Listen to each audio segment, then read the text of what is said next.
వెళ్తున్నారు. అది మొన్నే అగ్రిమెంట్ ఇంకా ఎన్ఎండిసి కావాలి, అది అవుతానే గవర్నమెంట్ ఆఫ్ ఇండియా ఒప్పుకున్నారు.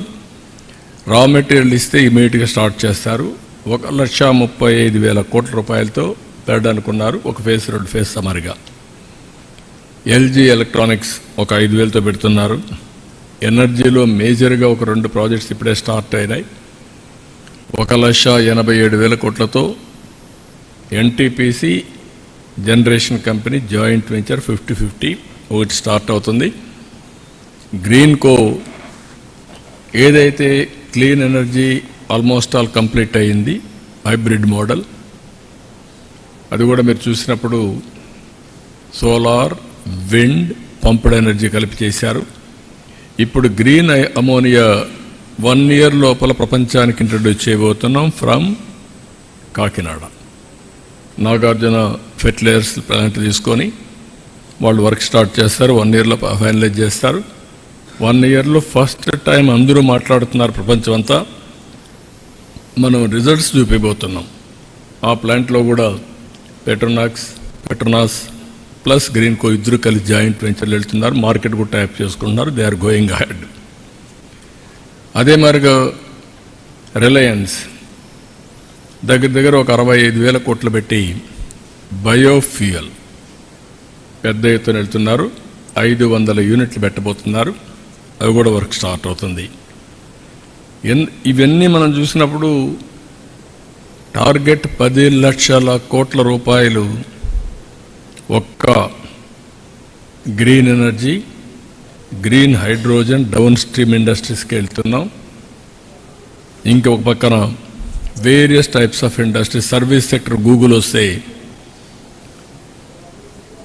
మనకు అదొక మేజర్ బ్రేక్ త్రూ అవుతుంది. మొన్న కూడా గూగుల్ హెడ్ వచ్చాడు, కురియన్ వచ్చాడు, వాళ్ళ ఫైనాన్స్ది, ఆయనతో కూడా మాట్లాడాం. అది వస్తే ఆల్మోస్ట్ ఆల్ రెడీ అయింది. వాళ్ళకి చిన్న ప్రాబ్లమ్స్ ఉంటాయి, అవన్నీ కూడా క్లియర్ చేసాం. అమెరికన్ సైడ్ ట్యాక్సేషన్ ప్రాబ్లమ్స్ ఉన్నాయి, కూడా వర్కౌట్ చేస్తున్నారు. అది కూడా కంప్లీట్ అయిపోతే ఆ ప్రాజెక్ట్ వస్తే గేమ్ చేంజర్. అది విశాఖపట్నంలో ఐటీ ఒక రెవల్యూషన్, ఒక బూమ్ వస్తుంది. ఇప్పటికే మీరు చూస్తే TCS they agreed to start in Visakhapatnam. 10,000 సీట్స్తో ఐటీని ప్రమోట్ చేస్తున్నారు. ఉండే ఎగ్జిస్టింగ్ ఇన్ఫ్రాస్ట్రక్చర్ ఉపయోగించుకొని ఒక 2,500 మందికి ఇవి ఎంప్లాయ్మెంట్ క్రియేట్ చేసే పరిస్థితికి వచ్చారు. ఈ విధంగా మొత్తం మనం చూసినప్పుడు నేను నిన్న వీళ్ళందరితో మాట్లాడిన తర్వాత వేరియస్ అన్నీ కూడా ఒకసారి రివ్యూ చేసుకున్న వాళ్ళతో, అవన్నీ కూడా ఎక్కడికెక్కడ స్టార్ట్ చేశారు. ఇవన్నీ ఇప్పుడు ఉదాహరణకు కొన్ని కంపెనీస్ ఉన్నాయి. ఇప్పుడు టాటాస్ ఉన్నారు. 200 రూములు ఎస్టాబ్లిష్ చేయడానికి ప్లేసెస్ కూడా ఐడెంటిఫై చేశారు, టూరిజాన్ని ప్రమోట్ చేయడానికి. భవిష్యత్ అంతా టూరిజాంది. టూరిజం బాగా రావాలంటే హాస్పిటాలిటీ సెక్టర్ కానీ, ట్రాన్స్పోర్టేషన్ కానీ, ఇక్కడ లా అండ్ ఆర్డర్ కానీ, ప్లేసెస్ కానీ మనం బెస్ట్ ప్లేసెస్ క్రియేట్ చేయాలి. దీనికి రూములు ఉండాలి. అందుకే ఒక టార్గెట్ కింద పెట్టుకొని, ఒకప్పుడు హైదరాబాద్లో రూములు లేకపోతే చాలా అవస్థపడ్డాం. ఒకే 2-3 హోటల్సే ఉండేటివి. ఇప్పుడు చూస్తే నెంబర్ ఆఫ్ హోటల్స్ వచ్చాయి, నెంబర్ ఆఫ్ హాస్పిటల్స్ వచ్చాయి, నెంబర్ ఆఫ్ షాపింగ్ మాల్స్ వచ్చాయి, నెంబర్ ఆఫ్ ఎడ్యుకేషన్ ఇన్స్టిట్యూషన్స్ వచ్చాయి. అన్నీ ఒక హబ్గా తయారైంది. వీళ్ళు వచ్చినప్పుడు మనకు గ్రీన్ ఎనర్జీకి వెళ్తున్నారు, హోటల్స్కి వెళ్తున్నారు. ఇంకా మనకు వీలైనంత వరకు ఇన్ఫ్రాస్ట్రక్చర్ ఇండియాలో ఇండిగో అండ్ టాటా ఎయిర్లైన్సే ఉంది. We want develop on airport, we are discussing with them. ఆ ఇన్ఫ్రాస్ట్రక్చర్లో వాళ్ళు కూడా ఇన్వాల్వ్ చేసి ఏ విధంగా చేయాలో దానికి కూడా తొందరలోనే ఒక యాక్షన్ ప్లాన్ తయారు చేస్తాం. ఇవన్నీ మీకు ఒక ఐడియా కోసం ప్రజలకు చెప్తున్నా. ఈరోజు ఈ ప్రభుత్వం ఒకటి ఆలోచిస్తున్నాం. 5 సంవత్సరాలుగా జరిగినటువంటి విధ్వంసాన్ని కవర్ చేయడానికి అన్ని విధాల ప్రయత్నం చేస్తున్నాం. 7 నెలల్లో ఊహించినటువంటి ప్రగతిని సాధించాం. అమరావతి 3 ముక్కలాటాడి అమరావతిని ధ్వంసం చేస్తే now Amaravati is on track. Finance mobilise చేసాం, వర్కులు పిలుస్తున్నాం, వర్కులు స్టార్ట్ అవుతున్నాయి. వీలైన తొందరలో అక్కడి నుంచి స్టార్ట్ అవుతుంది. ఇది వన్ ఆఫ్ ది బెస్ట్ సెంటర్గా తయారవుతుంది. అటు ఎడ్యుకేషన్ కావచ్చు, లేకుంటే హాస్పిటల్స్ కావచ్చు, లేకుంటే ఇన్ఫ్రాస్ట్రక్చర్ కావచ్చు, లేకపోతే ఏదైనా కానీ ఒక న్యూ సిటీగా తయారు చేస్తాం. ఇంకొక పక్కన పోలవరం 12,150 కోట్లు ఇచ్చారు, ట్రాక్లో పెట్టాం. డయాఫామ్ వాల్ పోయింది, దాన్ని కూడా మళ్ళీ రెక్టిఫై చేశాం. ఇప్పుడు మొత్తం ప్యారలల్ డయాఫామ్ వాల్ కట్టే పరిస్థితికి వచ్చాం. ఒక దుర్మార్గమైన కార్యక్రమంతో now we are building parallel diaphragm wall. 360 కోట్లతో 400 కోట్లతో చేసిన డయాఫామ్ వాల్ ఇప్పుడు 1000 కోట్లు అదనంగా పెట్టి చేసే పరిస్థితికి వచ్చాం. టైం 2 ఏళ్ళు పోయింది.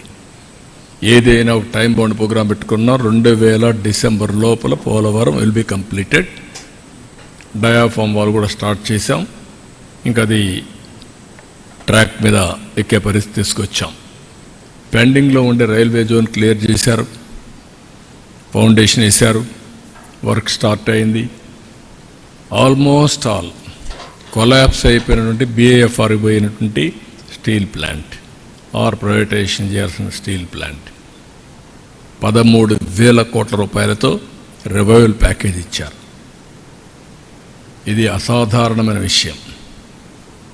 ఏదైతే ప్రజలు ఆ రోజు చూపించిన ఆదరణ, ఎన్డీఏకి ఇచ్చినటువంటి ఒక విధంగా చెప్పాలంటే ల్యాండ్ స్లైడ్ విక్టరీ, ఈరోజు ఈ ప్రాజెక్ట్ కూడా రివైవల్ చేసే పరిస్థితికి వచ్చాం. దాన్ని ఫోకస్ చేస్తాం.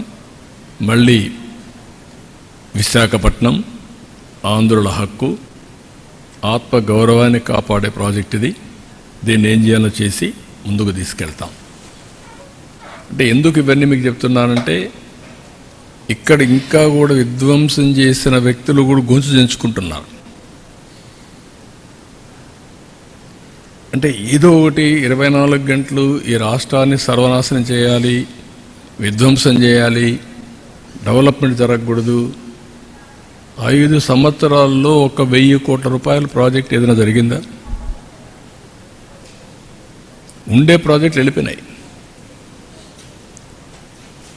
ఎక్కడికో మీరు చూస్తే ఇక్కడ పెట్టాలని పేట్రియాటిక్ ఫీలింగ్తో వచ్చిన అమర్ రాజా లాంటి ఫ్యాక్టరీల్ని తరిమేసే పరిస్థితికి వచ్చారు. ఆస్తుల్ని రాయించుకునే పరిస్థితికి వచ్చారు, కబ్జా చేసే పరిస్థితికి వచ్చారు. 3-4 డికేడ్లు సంపాదించిన ఆస్తులు కూడా రాసేసుకునే పరిస్థితికి వచ్చారు సెటిల్మెంట్లో. అవన్నీ మళ్ళీ నేను మాట్లాడుతున్నప్పుడు డైవర్షన్ రావడం కరెక్ట్ కాదు.